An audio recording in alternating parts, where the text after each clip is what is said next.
Picture a quiet classroom for a second. A teacher is writing on a cracked blackboard. The chalk is old. The benches are broken. There are so many students, but so few books. It's a visceral, micro-level scene, right?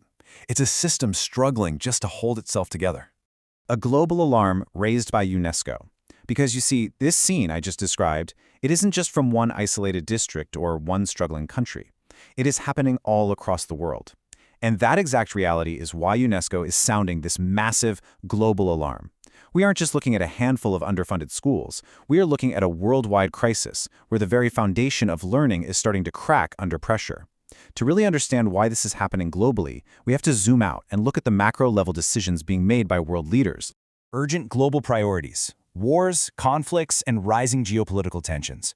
Around the world, governments are being forced to make some incredibly hard choices. Active conflicts and rising tensions are pushing nations to spend significantly more on their defense. Military budgets are growing, and they're growing fast. Weapons, securing borders, national security, these are understandably seen as urgent, immediate priorities. When a nation feels threatened, well, security naturally becomes the loudest voice in the room.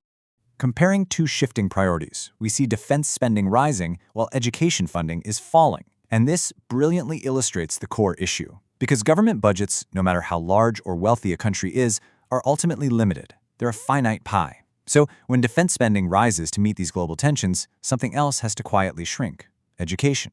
UNESCO is warning us that many countries are cutting or freezing their education budgets, not because leaders suddenly decided education doesn't matter, but simply because that money is being redirected elsewhere.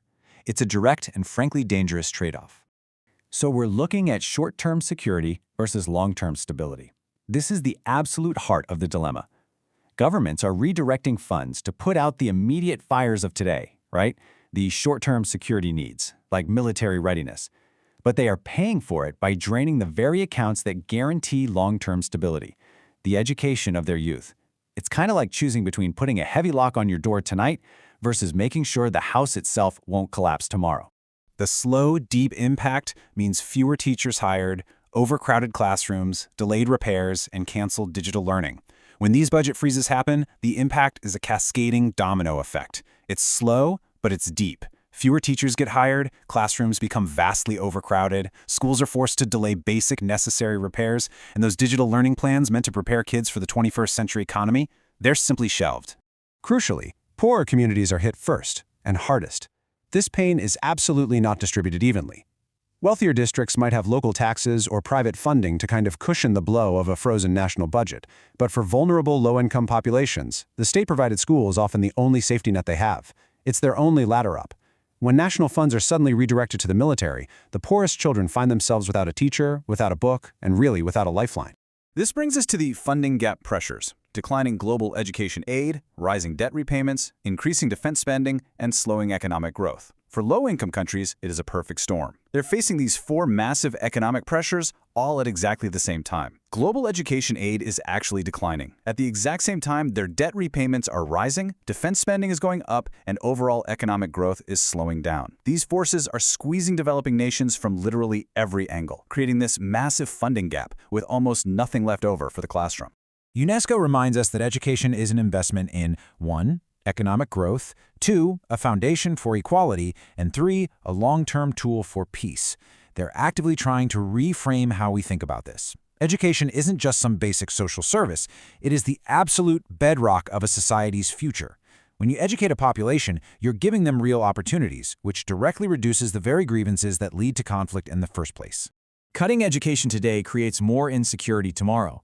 So the crucial point is this: when education gets underfunded, societies become more unequal, they become more unstable, and they're just way less prepared for the demands of the future. And that brings us to a profound, really tragic irony. By cutting education today to pay for weapons and borders, nations are actually breeding the exact instability, poverty, and inequality that those defense budgets are desperately trying to protect against. Can we afford to neglect it? UNESCO's warning leaves us with a stark reality.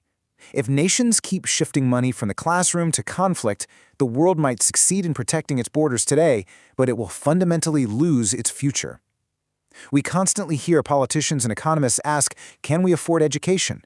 But when you look at the massive risks of an uneducated, unstable future, the real question is, can we afford to neglect it?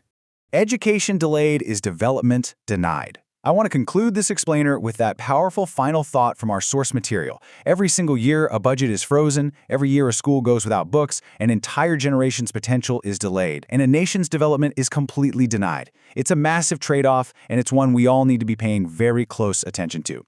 Thank you so much for joining me today. Keep questioning, keep learning, and I'll see you next time.